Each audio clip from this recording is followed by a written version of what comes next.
Hi. So everything that we're going to be talking about is just the major scale. Very simple concept, and as long as you can play the major scale, nothing about this should be difficult to understand.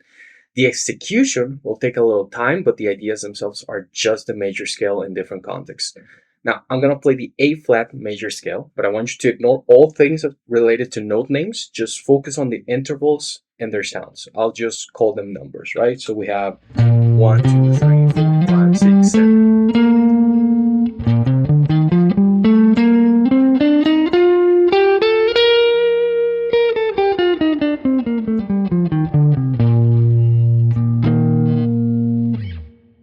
Very basic stuff. Now, I want you to identify the notes in the scale in relation to each other. So this is going to take a little bit of brain power, but hopefully you understand what I'm trying to say. So one is our root, obviously. So we go 1, 2, 3. That's our major third, right? So now we repeat that for the rest of the notes on the scale. So we have to identify what's the third of each of the notes. So for one, we know that's the third. So we've identified already our one chord is a major chord, right? So now we do that with two. But two is obviously not the root of our note of our scale, sorry. So we gotta think a little different. Or do we? Because we can also just count 1, 2, 3, thinking of the two as our root, just following the scale order, and that is the third of our one, and this is the third of our two. And we just keep repeating that. Drop my pick, doesn't matter. Got another one. We just keep repeating that across the whole scale. So now there is obviously a very well documented pattern here that I'll acknowledge very quickly, but don't let it distract you. Uh, the chords do follow an order. So it's major, minor, minor, and then major, major, minor. Diminish, you're not hearing the diminish because I'm not playing the seven, I'm just playing the third. And then back to major, looping back around on the scale. Uh, what does that mean exactly? So within the bounds of the major scale, these chords will each the notes of each of the scale degrees will naturally fit in those structures, right? So they are in order. So here they are, just straight ahead.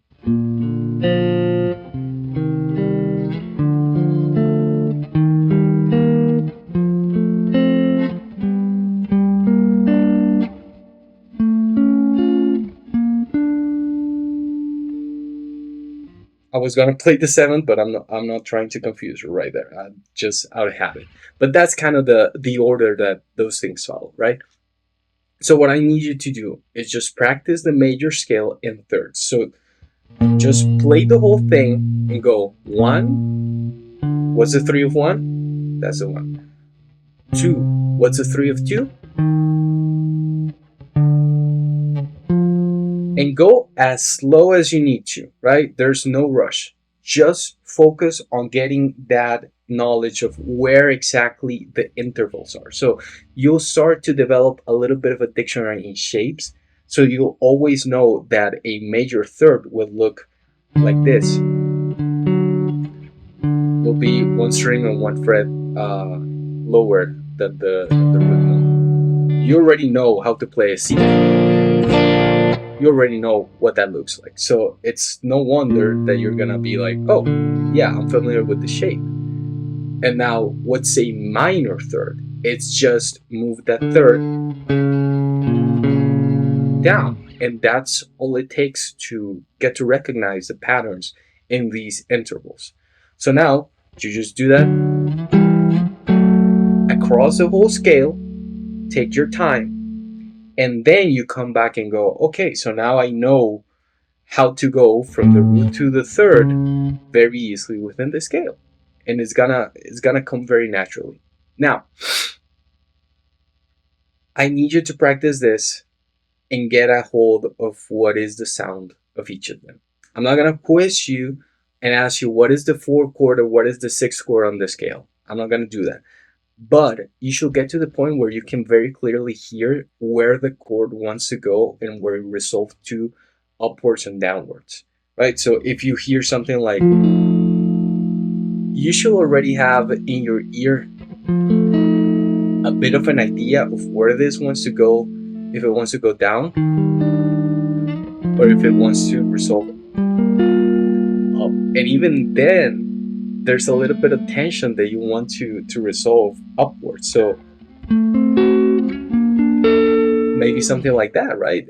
You get what I'm saying is that you need to come up with your own ideas on what to do with this information at the end of the day. I'm not going to have to tell you exactly what this is for. But that is the beauty of this, right? You got to go come up with what you want to do with this info. But here's a couple of things that I really like doing, right? So, first, I love extending chords. So each of these can be given a seventh degree, like an extension to the chord, right? So we have the 1, the 5, the 3, and the 7th. I did that out of order, but just so you understand, all of the necessary requirements to make the chord are there, right? So when playing all of these chords, they have a seventh degree. Now, if it's a minor or a major seventh or a diminished chord, we just count to 7. That's the beauty of it. And you also have a very neat exercise there. Do the whole scale thing while hitting the intervals with sevens. Think of it. Try to internalize what is the shape of a major 7. What does that look like? I already kind of know what that looks like. It's this. How do I know that? Because I know this is an octave, right? So I just go from the octave. That's an 8. So what's a 7? You just go down. So if you internalize those little tricks on how to guide yourself on what intervals are, it'll make this a whole lot easier. So that's an exercise that you can do after the thing with the thirds. You can do that with every single interval. Just keep that in the back of your head that you can practice all of this while learning a lot about how the structure works. It doesn't have to be just, you don't have to be drilling that all day. You can just keep in the back of your head, hey, this is the interval that I'm looking for. Now, back to the sevens. We can add the 7 degree to all of these. So major 7, minor 7, minor 7, major 7. This is major 7, minor, major minor 7, right? So we're playing a major third and then a minor 7th.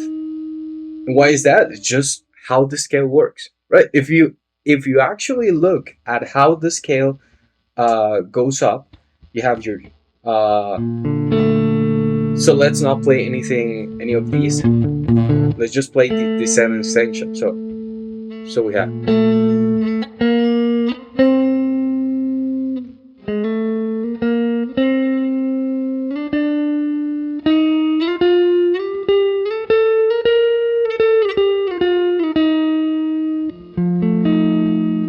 it's in the scale. You don't have to really think about it too much. You just follow, oh, what is the 7th that relates to this root note? And it's all solved. It's very simple. So now, this is the whole scale with extensions. So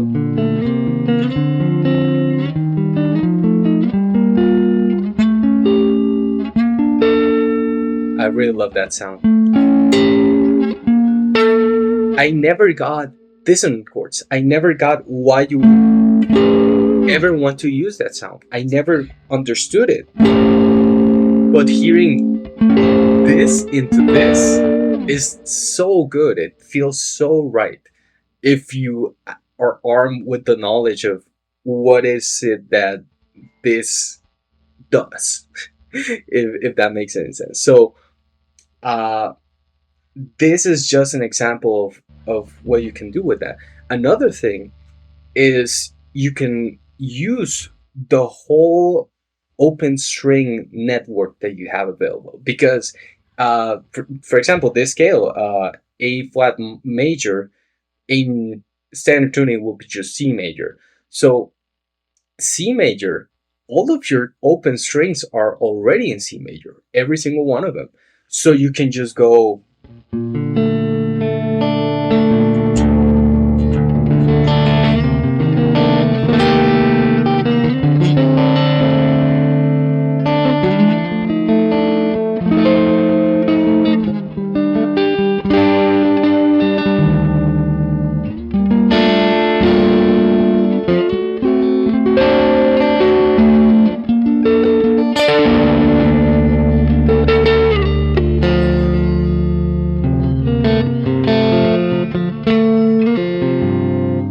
So everything works together if you just internalize the fact that everything is just the major scale.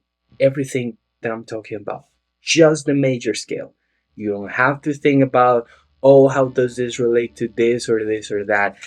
Intervals and major scale, and the intervals within the major scale. That's all you gotta know. And if you practice this little.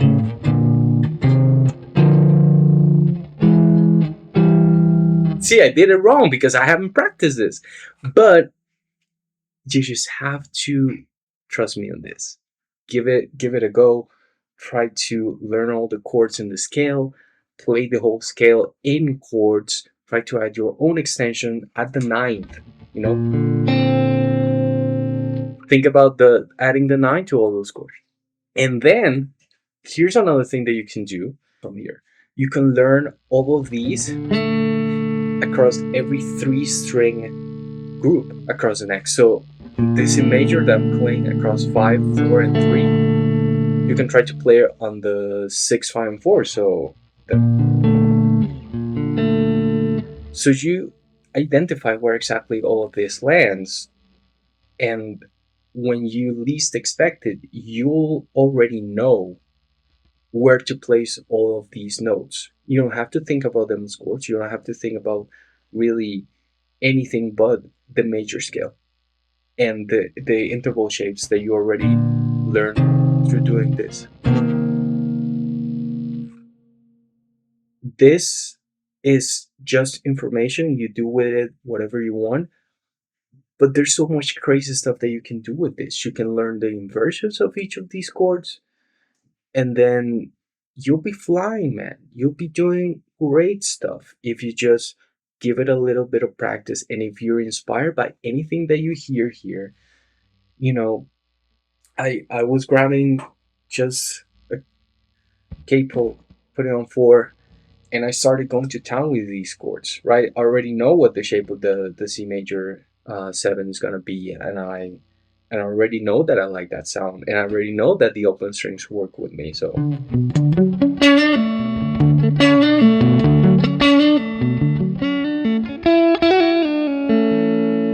see, I'm not thinking about exactly what I'm doing here. I just know that the major scale lies in the notes that I'm playing.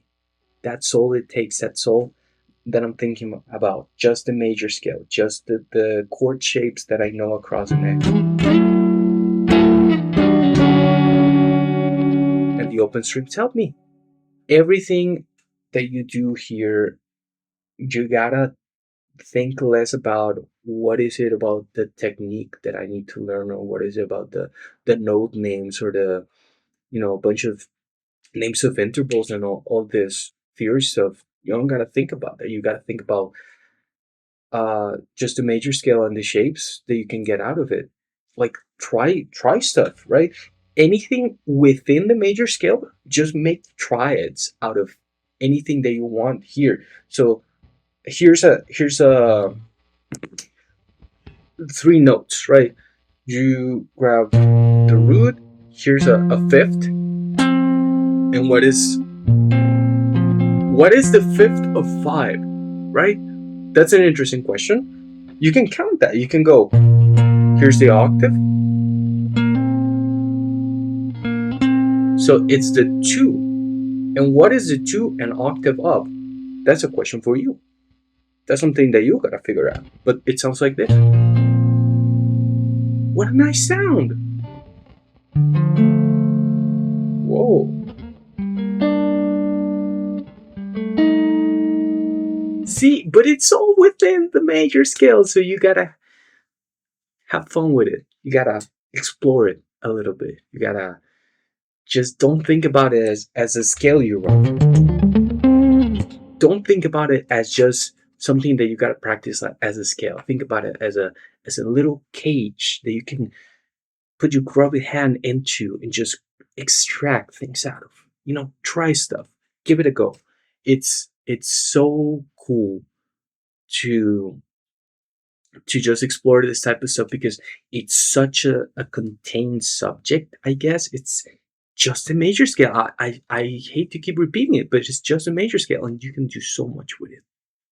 So I hope that this gives you something to grasp onto and inspires you, because I want you to go make cool stuff and not think about it as theory. Think about it just as an exploration of something very simple. And I cannot wait to hear what you make with it.